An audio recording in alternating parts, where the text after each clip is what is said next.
DibtheAwesome here to give you yet another Monster Legends Guides. We're talking about monsters, moves, rune sets, partners, all that jazz. Today we are talking about Keithor, and believe it or not, this is actually, if we're not counting Tankirion, if we move Tankirion out of the discussion, this is, in all honesty, the tankiest monster in the game. Now, you don't have to necessarily have the highest base life to be considered the tankiest monster in the game. No, that just means you just have the highest natural base life. It doesn't make you the tankiest of all tanks. You have to consider skills. You have to consider what the skills is healing, the sustain, preventing damage. You gotta look at that aspect, and this is easily the best tank in the game. Considering relics, considering moves, considering ultimate, this is the tankiest monster in the game. You cannot tell me it's not. It's got too many healing, it's got too many shielding, it's got too many protection, it's got too many everything, and it's wonderful. It's a beautiful, beautiful monster. It's a well-designed, competitive tank support monster. It's really, really good. But yeah, Keithor, let's talk about Keithor for a bit. Keithor was one of the first of two new legendaries that came into the game during the Heavy Rock event, or I forgot the specific island. It should be said here. You know, that's what they used to do back in the day. It would say what island it was from, but it doesn't really do it for this one. But basically, Keithor came from a heavy metal event with Metal Elisha, and this was the first of the two new ones you could get. And this one was really good. Not as busted, you know, in terms of bursting out the game like Metal Elisha can, in terms of her extra turn support skills. But this one's really, really good in tanking and keeping everyone alive. Really good sustainability and good self-sustainability and all. It's just really, really tanky again. But back to the discussion now. Let's talk about the stats. But yeah, this was a really good monster. It was a monster that I didn't get. I'm working on getting them right now. I'm currently working on getting the cells. We're going to talk about that right now as to why I'm doing that. This power is 3,399. Obviously not too heavy of a hitting damage dealer. It's okay because you're only going to be using like one damage scale. It's a 65 damage scale. However, it's got a really good clutch effect, and we'll get into that later. If you rank this up, obviously the damage output's better. I do recommend running a Rainbow Rune build or a team utility support, what have you, with this monster. Obviously the damage output will be better when you have Rainbow runes on it. It's a good overall build. I've seen two team speed and a life, that works. I've seen full team speed, that works. I've seen 2 team lives and speed, that works. There's a lot of builds that work with this, man. It's a really good universal monster, and if you take the time to rank this up, especially, you're going to see really good results, period. This monster is a really good monster to rank up, and you'll see why in his kits, in his move. But yeah, power 3,399. Again, not going to be killing anyone instantaneously, but due to the fact he's a sustained fighter, that's really not a problem. It's on a 1-turn cooldown too. It's a 65 damage 1-turn cooldown skill, and it has a really good effect. It's fine. It's fine as he doesn't burst turn 1, because he doesn't have to win turn 1. He doesn't have to do that. Life is 35,588. This is a really great base life. One of the more tankier dark monsters in the game. If not the tankiest one. I think it's just outright the tankiest one because of his skills. So he's the tankiest dark monster in the game at the moment. Really, really good base life. Phenomenally scales well with his shielding and healing abilities. Just spot on. Speed 3,377. This does not matter. Like the speed stat usually just matters usually for your denier and in certain scenarios where your attacker has to go first in a specific situation, but for the most part speed only matters for the denier. It doesn't necessarily matter too much for supports or attackers. It doesn't necessarily mean too much in a fight. It doesn't mean that much of an impact. The most important impact is, again, the deniers. Usually the deniers, you have to base it on the speed, but for the most part, for tanks and damage dealers or supporters, you gotta base it on the first 2 stats. You gotta base it on the power, and you gotta base it on the life. How long does it live, and how hard does it hit? Or just like the moves too, you gotta base it on that too, for sustaining and or damaging purposes. The trait is immune to possession. This is actually a counter to Joustar, in all honesty. There are very few counters to Joustar at the moment in this game. This is one of them. He is immune to possession, therefore he's immune to common possession. He's not immune to advanced possession, sadly, so he's not affected. He's not, immune to Hackster's Spiel. He's not immune to, hacked. He's not immune to Hacksters or, glitches. I was going to say glitch and hacks, glitch and then Hackster, but it seems like I talked about Hackster twice. That's the main one. So just advanced possessions, and or nature, Talos, but you get my point. For the most part, common possessions, so common possessors affect this man none. He does not care about, like, Joustar, he does not care about Scrap, he does not care about Nishan's pet, he just doesn't care. He just doesn't. He gives zero cruds, he does not care. He's very good at dealing with them. In all honesty, I love supports that have immune to possession because the enemy cannot steal them at that point. It's very, very clutch that the enemies can't grab hold of your supports, because supports for the most part keep your monsters alive. They're the things that keep damage from your allies. They're the things that remove bad stuff. They're the things that just keep the other two monsters alive. They're vitally important to every single member on a team is vitally important for a specific matter. Damage dealers wipe out monsters. Deniers keep monsters from being get into the other monsters, or denying the other your team. And supports just keep the other monsters alive in the case of events something goes wrong. And they're very, very useful. They're very important. Every single monster on a team is very, very important. And this monster is really, really good at keeping everyone alive, even himself. he's just really, really, really bulky. It's just ridiculous. A huge reason for that is since the release of relics. As you can see here, this man can hold up to 2, yes, count them, 2 armor slots. That's right, 2 armor slots. Bam, bam, double chested. Fully plated, double armor, shield for a shield. This man can hold up to 2 armor relics. This is really, really good. Now, a lot of people discount relics. They really, really shouldn't. If you ever use the heavy-duty relic, it is a gold relic that you could earn by just doing the... There's occasionally there's trailer events where there's a chance to get a gold relic, or you just do the leagues in PvP, then you can just earn a gold relic. But there's a gold relic in the armor category that procs twice, and if you level it up decently, especially like 30, I have mine at 30. I have a heavy duty plate at 30, and it procs every time it procs after being hit. It procs, and you get 2 uses out of it. And for when it's at 30, level 30, you get 25k plus armor. At max, this is 30k. But the thing you probably don't realize is they stack. And it has 2 uses. and you can use 2 of the same relics. Like you can do double heavy duty plates. You can wear 2 heavy duty plates. And keep in mind, a single one has 2 procs. So at max level, if you were to get it at max level, that's a 60k. If you have it at 30, it's 50k. But it's at full level 35. If you max it to level 35 for that gold relic, you get 60k for just that one. So if you have 2 heavy-duty plates, that's 260k armor. That essentially means 120,000 armor. You have 120,000 armor with this man. If you have 2 heavy-duty relics fully leveled up, that's 120,000 shield points. That's crazy. And you can't remove armor. Armor cannot be removed. You have to solidly break it. You have to do it either by DOTing or something else. Yeah, it's just solid damage. Oh, it's DOT and solid damage, obviously. Duh.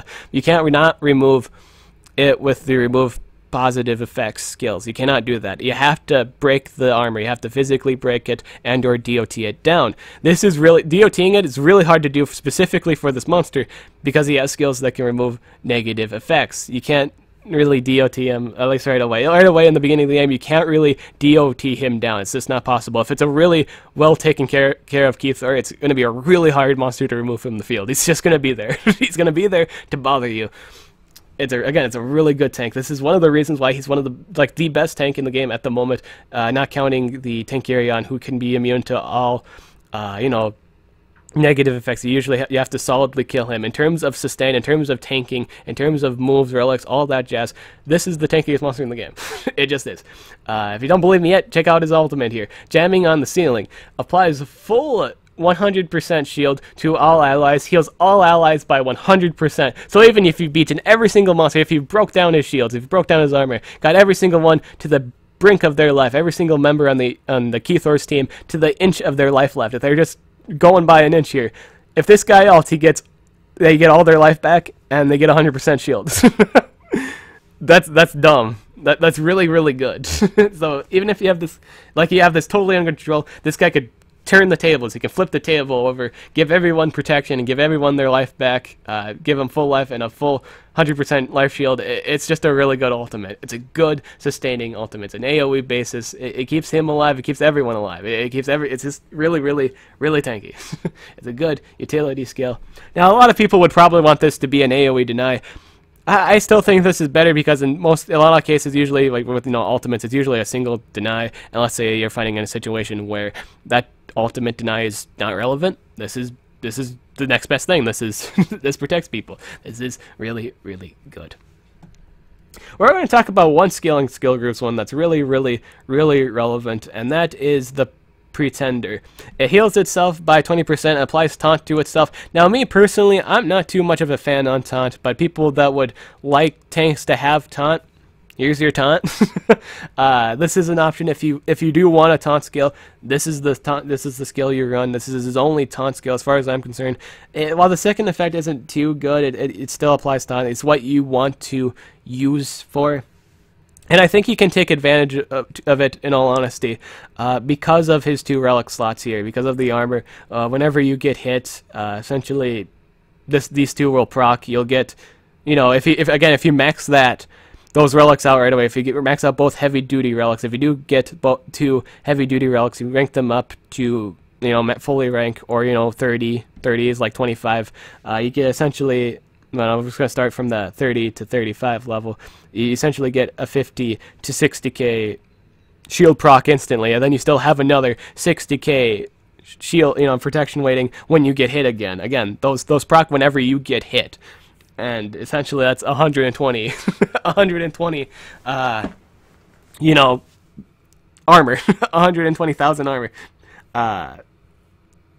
Mind you, there is a way to get past it, but you have to burst him. The only way to get really past this kind of situation is you have to burst him turn 1. You have to kill him turn 1, and that can be really hard to do based on the enemy's, move comp. Based on, not move comp, the rune comp. That's a better thing. If they're running a life, I see very little chance of you bursting him down with one hit. It'd be really hard to do that. And he'd be able to patch himself back up. Even if you severely wound this monster, he can patch himself up before you can finish him off. You have to finish him off immediately if you want to beat him right away. But yeah, if you're a huge fan of taunt, this thing has taunt. He has a bunch of tank things, and he's really, really wonderful at that. Drummer's Purge. This heals everyone on your team by 30%, removes all negative status effects. This is on a 1-turn cooldown. I think this is a really, really good utility skill. In all honesty, this guy has like 4 move syndrome. You would want to run everything in his kit. All of his moves are lovely. They do a bunch of competitive things. I'd say build it around how you like him. But this is a really, really good skill. It removes all negative effects and he heals everybody by 30%, thus keeping him more sustained, thus keeping your allies more sustained. It's not too big of a heal, but if you combo it with other healing things from, those other monsters, let's say you run like a lifesteal monster, this can combo with that. Essentially, when they have a low base healing, you want to combo it with other healing, so essentially the healing does matter in the end. But this is a good skill for keeping Keithor alive and all the other monsters that don't want to get DOT'd. But yeah, this is a good sustained skill. It's on a 1-turn cooldown. This combos really, really well with his extra turn heal. Essentially, he could do 30% heal, 1 turn. He does the AoE heal, and then next turn you do his extra turn skill, which also heals him specifically. It heals him specifically, and then you can do the skill again, essentially healing for 60% of your life. It's just dumb. This is really good. But yeah, this is an AoE heal. 30% removes all negative effects. This is a really good. This is a really good skill. You pretty much got this from the Living Forest. Yeah, Living Forest. It's a really, really, really good skill. Hi-Hat Strike. This is a spammable 65 damage skill, no cooldown, 28 stamina. All of his skills are really, really low stamina, to be honest here. But this is spammable. You essentially use this for Chimeron fights. This is the only reason why you'd even run this skill. I would not trade this for any of his utility stuff, so in all honesty, I wouldn't recommend running it. but it's really good for those events you're fighting Chimera on. That's really about it. Like cooldowns, activations. We're getting a lot of more of those lately, so this is a plausible skill. Again, he has like 4 move syndrome. Yeah, you want to run everything, but you can't. So I will say this is an option you may run. You may run pretty much anything, like any must-haves at this point. You know, it's usually anything into like several skills and skill groups 2 or 3. And that's really it. Like you just like there's a lot of stuff. Whatever these skills and skill groups 2 and 3, you guys gotta have them. They're just too good. Hi-hat strike, spammable skill, good for timing around cooldown activation fights. Bring the roof down. Deals moderate dark damage to one enemy. Heals everyone by 30%. So basically, you can combo heal. You can basically do the AoE heal one turn and do another the next. Essentially healing 60% life then and there. You can also, if you have like someone that does mirror on your team, you can basically mirror the healing of Drummer's Purge. If you have like mirror, you can use Drummer Purge, and you do the AoE healing, and then the mirror procs, and it does it again. So that's a 60% heal right there. If you wanted to do that, but yeah, this is a separate skill that also heals by 30%. I think this is a skill you probably don't have to run, but you have the option to running in a variety. Like again, it's very variative. You don't have to run it. Like you can pretty much run anything in skill groups 2 and 3, and it's a totally acceptable build. Again, this thing is very variative in the support that it offers. It's just really good. But this is another option you may run. It's an AoE heal that can combo with the other AoE heal. The damage on it is not too good, however. Group Performance deals very heavy dark damage to one enemy, removes all positive status effects from all enemies. This requires a cooldown of 1 turn, 60 damage, skill with 32 stamina cost. This is a good skill, run the skill, because in the case of the event, you do get hacked. In the case of the event, the enemy does have their own Keithor, and they do their own shielding skill. You can use this to pretty much clear up that mistake, or clear up what Keithor did when he was possessed by hacked, or what the enemy did by their own supporting skills. This is a really good anti-support clearing skill, because again, it's on a 1 turn cooldown. Efficient. It's very efficient. And it does a good amount of burst damage. I actually thought this was a 65 damage skill. It's actually only 60. I think I got the damage rating on these two mixed up, but that's fine. It's still a good base scaling. 60 damage is a pretty sizable chunk of damage. And it's good sustained damage. It's on a 1 turn cooldown. This is, realistically speaking, his only damage skill besides Hi-Hat Strike. There's really no AoE damage. He's really just focused on tanking, supporting, stalling. Really great at stalling. He can bother quite a few people with his stalling capabilities. Eternal Solo. This is a 50% heal, gives an extra turn to itself, and it's a 3 turn cooldown. Really low stamina cost. If you take the time to look at the stamina cost, it only costs 18 stamina. Not too high of a stamina cost, and it's a really good utility because it gives him an extra turn, heals him by 50%.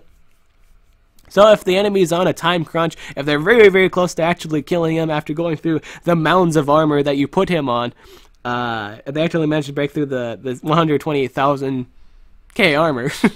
And, they got him down to an inch, and they only have a turn left. If he uses the skill, you basically win. You heal yourself by 50%. Odds are you're running a life rune. If you are, and you get 50% of your life back, I don't see them them catching up. And even if they could have removed that 50% heal, even if they could have done enough to kill you at that point, you still have another healing skill if you run Drummer's Purge, which heals you by 30%. And it removes all negative status effects. Yeah, it's really good. But yeah, this is extra turn. This combo is so well with all of his other stuff in his kit. Basically breaks group performance back up again if you need to do that. Brings back the cooldowns and Drummer's Purge if you want to AoE heal again. Lowers the cooldown. It smells like protection. This is a really long cooldown, but basically quickens the cooldown by a turn, which is really handy. Essentially making the cooldown less. So basically a 3 turn cooldown. Just really good stuff you could do with that. But yeah, this is a must-have skill. I will say out of all of the skills, you have to run the skill. It's too good not to run. It's a good sustained skill. It's a good combo skill. It combos with other things. It's a good sustained skill. Run the skill. It's the reason why he's one of the top tanks in the game, really. Or just like the tankiest one, because he has this sustain on this is really good. Because he also can combo this with a 30% heal, essentially healing 80% of his maximum life. That's just dumb. That's almost a full life reset. That's ridiculous. And again, with the armor relics, that protection initially, it's just dumb. You pretty much also heal the damage you took from like the night, whatever proc to your armor. You basically heal that off. With no skin up the nose. It's just good. Run the skill. Run Eternal Solo.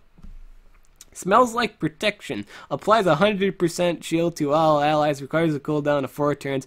10 stamina. This move only costs 10 stamina. And there are relics that give you stamina back for the armor plate. It's pretty much if your monster is below 50% of their stamina, it's a bronze relic. If you're below 50% of your stamina, I don't know if you have to be hit, but for the most part, when you do get hit, you do. In terms of a stamina draining skill, you usually fall below 50% anyway. But if you're below 50% of your stamina, you basically get that back. You basically get, well, not all of it back. You get like 45. You get 45 stamina. I don't know if it procs twice, but you get that much, I believe. I think it's like up to 45 stamina back. It's a really, really handy relic. You shouldn't really discount relics for the most part. That's one of the better ones for bronze. It's very good at anti-TDs, anti-stamina drainers with the rods. Really, really handy. But this is a really good skill. You should run this skill. I do believe this is his other must-have skill. You have to have Smells Like Protection. In all honesty, you should probably run everything in Skill Grip C. I think that's a must. You have to have everything in Skill Grip C. It's too good because it does a variety of things. Extra turn, heal, AoE protection on everybody, removes all negative status effects. So, what would be my build besides, well, I just told you straight up, get everything in Skill Grips 3. So what would be the last skill of the build I'd recommend, besides, just Group Performance, Eternal Solo, Smells Like Protection? The last skill I'd recommend you run is Drummer's Purge. Here's why. Because it combos with Eternal Solo. Basically, let's say you got AoE possessed. Let's say that happened, and for some reason Keithor's faster than your attacker, or like, yeah, I guess it depends on builds, what have you. If you're running like maybe a speed and 2 team speed, and you go before your attacker, it's really just in terms of this combo situation. If you go before your attacker, you can remove the possession. Let's say you're fighting a possessor, you can pretty much remove the possession or like AoE blind. You can clean them up while also healing them, and then on your next turn you can go for Eternal Solo. And you probably you're not even damaged at this point, so you probably don't even have to do this. But let's say you need to heal your allies or remove negative effects again, you can do Eternal Solo and then do Drummer's Purge again and remove all the negative effects and heal. Or you could go for Smells Like Protection turn 1 and give them 100% shield. I think that's the build I would have you run. Again, you're running Group Performance just to clear up any sustain the enemy is doing, any shielding, any double life buffs. They're just all gone. This is a good anti-Ball lore skill, along with Drummer's Purge. Really, like Ball lore was one of the newest Earth Team Race monsters. This is one of the few monsters that could possibly cause problems for him. Even though he's not a possessor, he does have abilities to sustain himself and or just cause DOT and total blind. This counters that. It's a good counter pick. Problems for running this monster. What are the negatives for running this monster? For the most part, I usually go with negatives for running monsters. What are the cons? I usually say a lot of pros. This thing has a lot of pros. Great sustain, great team utility, great sponging, really good long sustained damage without even DOT damage. He doesn't even have a DOT, but he does great sustained damage because of how tanky he is, how spongy he is. And if you build them with the Rainbow Rune build, and I know that 60 damage just stacks up over time again, so 1 turn cooldown, hit him every other turn, like hit someone, do a support skill, hit him again, support skill, hit him again. It's basically hit, heal, hit, heal, hit, heal. It's just a lot of sustain. It's crazy. There's really no cons for running this monster, really.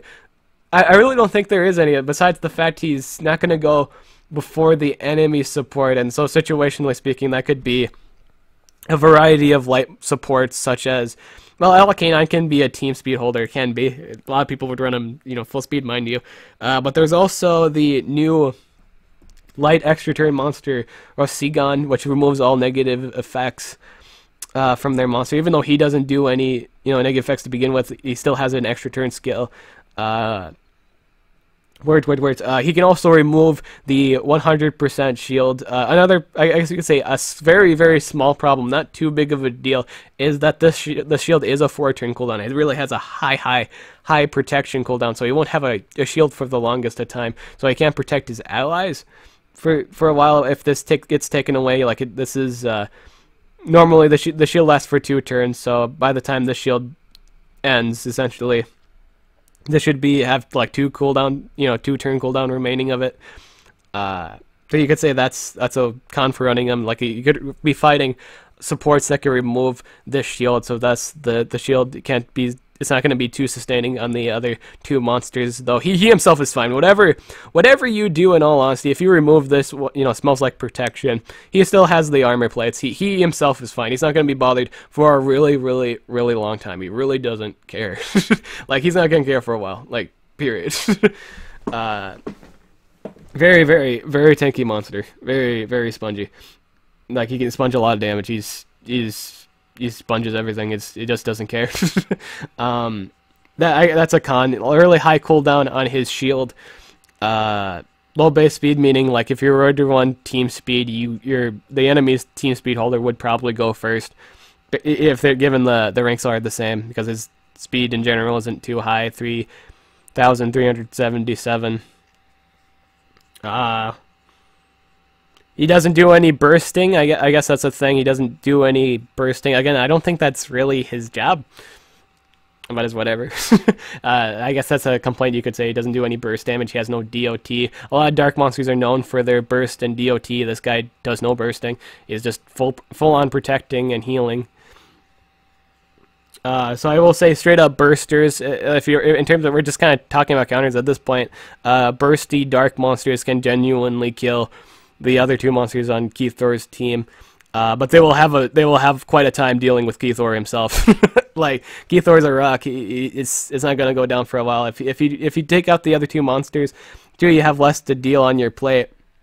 But that depends if your denier's still alive and your damage dealers have the support to deal with Keithor. Because if they can't deal with Keithor, if they don't take him down right away, he's just going to take care of him with the 60 damage kill. Even though this isn't effective damage, if the battle lasts long enough, he can do it. He can stall. He is all the time in the world. So that's a thing too.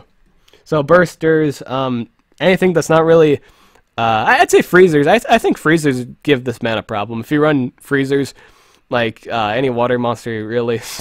Water monsters, for the most part, just kind of deal with them. I think a huge counter for him would be Cryosan with the, well, one, the AoE Mega Freeze takes him down for 2 turns, and then he has the single target Mega Freeze that causes insta death. So if that AI Keithor goes for anything but Drummer's Purge, he basically dies.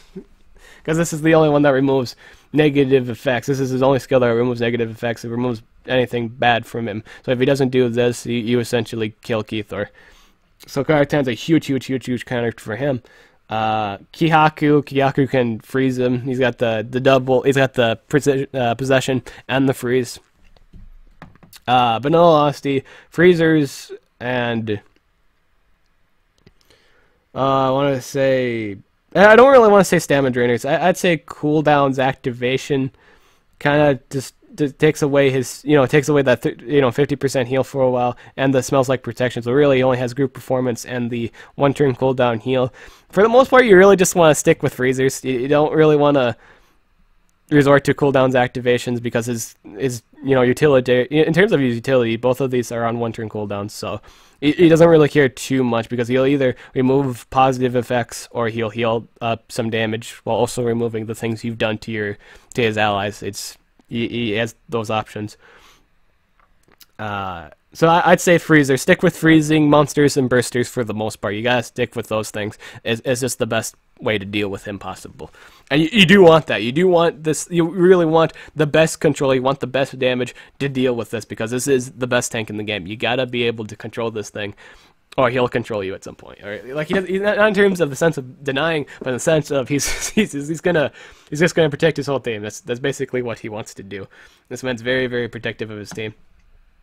Another thing with cooldowns activation too, a lot of the times when you run a cooldowns activation monster, a lot of times the enemy gets their ultimate.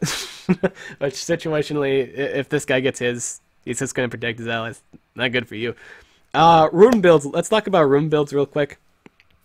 I don't think I've talked about partners yet. Genuinely speaking, this thing goes with anything. I think you can pair this up with pretty much any monster in the game, and you'll be fantastic. Really, really a lot of options for you.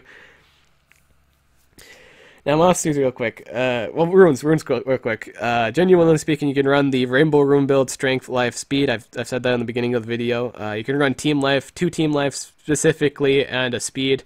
Full Team Speed if you're just that guy that's strictly damage and, you know, Team Speed. This is a Team Speed holder, essentially. You can do that. And that's pretty much it for Keithor. That's in terms of rune builds, in terms of all that jazz. And that's it for this video. I'm DibtheAwesome, and I'll catch you guys later.